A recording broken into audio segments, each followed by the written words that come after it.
김덕환 여러분 안녕하십니까? 샘터지기 김덕겸 목사입니다. 오늘은 누가복음 10장 25절부터 42절까지인데요.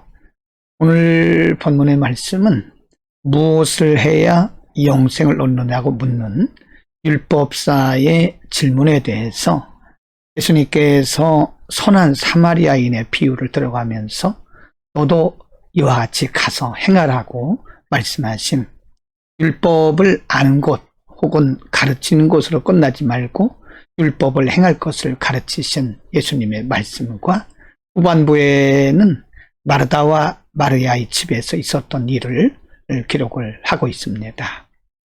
25절 이하에 보면 어떤 율법 교사가 일어나 예수를 시험하여 이르되 선생님 내가 무엇을 하여야 영생을 얻으리까?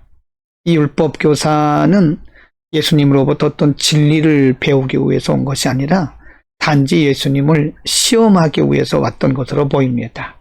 26절 예수께서 이르시되 율법에 무엇이라 기록되었으며 내가 어떻게 읽느냐 대답하여 이르되 내 마음을 다하며 목숨을 다하며 힘을 다하며 뜻을 다하여 주 너의 하나님을 사랑하고 또한 내 이웃을 내 자신같이 사랑하라 하였나이다 라고 율법에 기록된 내용을 예수님께 말씀드렸고요.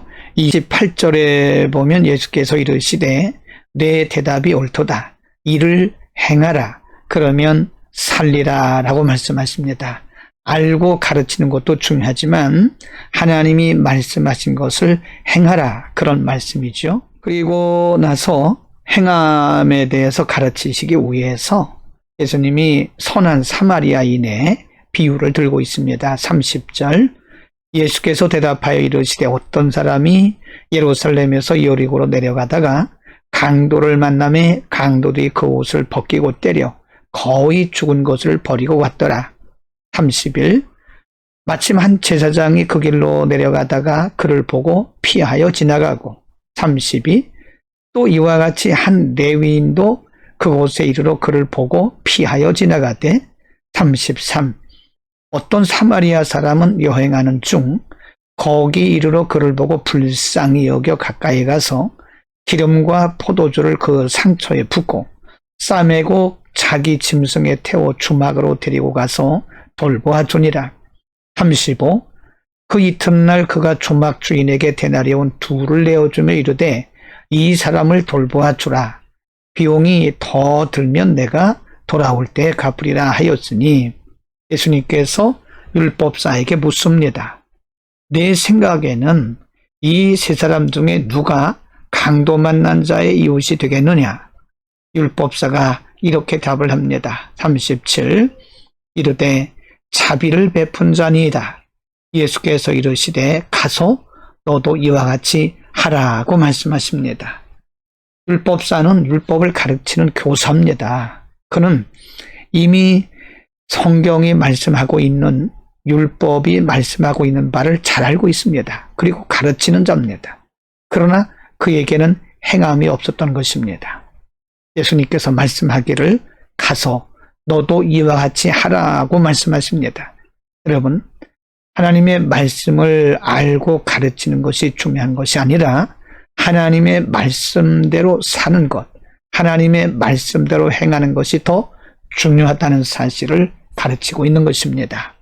이제 38절 이하에 보면 마르다와 마리아에 대한 말씀인데요. 38절 그들이 길 갈 때에 예수께서 한 마을에 들어가심에 마르다라 이름하는 한 여자가 자기 집으로 영접하더라.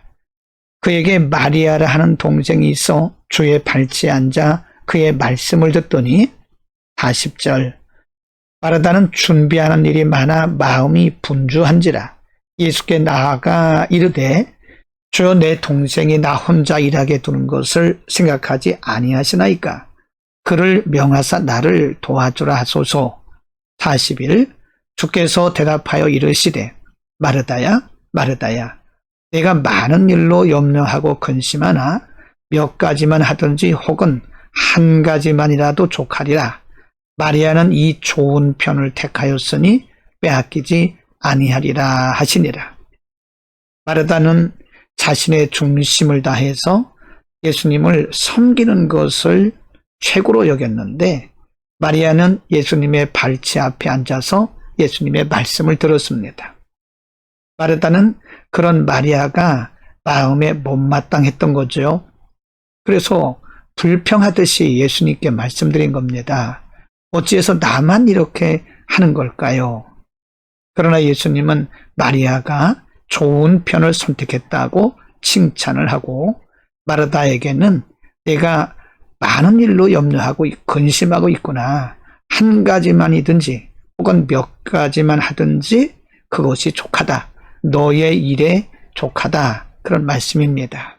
여러분, 오늘 예수님께서 불평하는 마르다에게 내가 여러 가지 일로 근심하고 있다. 내가 혹 한 가지만이라도 족하다. 중요한 것을 선택해야 할 것을 가르치고 있는 것입니다. 마르다가 보기에 마리아는 참으로 철없는 모습으로 보입니다.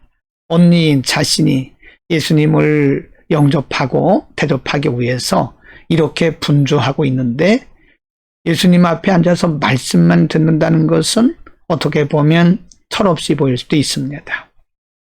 마르다의 마음은 말씀 듣는 것보다 육신적으로 예수님을 대접하는 것에 더 집중하고 있었습니다. 그래서 자신의 동생이 하는 일이 못마땅해서 예수님께 불평하듯이 말했던 것입니다. 오늘 마르다와 마리아를 통해서 예수님께서 말씀하신 것은 선택의 중요성을 가르쳐주는 것입니다. 여러분, 마르다가 예수님을 대접하기 위해서 수고한 것이 잘못된 게 아니고요. 예수님께서 여기서 말씀하시는 것은 어떤 것을 선택하느냐가 더 중요한가? 육신적인 것이냐? 영적인 것이냐? 하나님의 말씀을 듣는 것이냐? 아니면 우리가 육신의 대접을 위해서 피곤하고 분주한 것이냐? 물론 모든 것이 다 필요할 때가 있습니다. 또 모든 것이 필요하기도 합니다. 그러나 중요한 부분에 있어서 우리는 언제나 선택의 중요성, 언제나 육적인 것보다는 영적인 것, 많은 일을 하다 보면 우리가 분주하게 되고 마음이 바쁘게 되면 원망과 불평을 할 수도 있게 됩니다. 그러나 그것보다 더 중요한 것은 혹 한 가지만이라도 바른 선택을 하되 하나님 편에 서는 일, 말씀 편에 서는 일, 또 영적인 일을 선택해야 된다는 사실을 가르치고 있는 것입니다. 선택의 중요성, 오늘도 하루를 살면서 우리가 꼭 해야 할 일과 하지 않아도 될 일, 하나님 편에 서는 일과 세상 편에 서는 일, 육체적인 일과 영적인 일, 오늘도 분별력을 가지고 바른 선택을 함으로 하나님이 우리에게 주신 하루를 정말 귀하게 의미 있게 살기를 축복합니다. 기도하겠습니다. 거룩하신 아버지, 오늘 무엇을 해야 영생을 얻느냐고 묻는 율법사에게 네가 듣고 본 바, 네가 배우고 가르치는 바를 행하라고 말씀하셨듯이 하나님, 우리가 말씀을 알고 가르치지만 말게 하시고 말씀대로 행하는 믿음과 용기를 더하여 주옵소서. 마리아와 마르다를 통해서 진정한 참으로 중요한 선택이 무엇인지를 가르쳐 주셨습니다. 하나님, 우리들에게 지혜와 분별력을 허락하소서. 날마다 바른 선택, 그리고 하나님 편에 서는 온전한 선택을 함으로 우리의 삶이 날마다 열매가 있게 하여 주옵소서. 오늘 하루도 바른 선택 속에서 신령한 열매 맺는 복된 하루 되게 하옵소서. 예수 그리스도의 이름으로 기도드립니다. 아멘.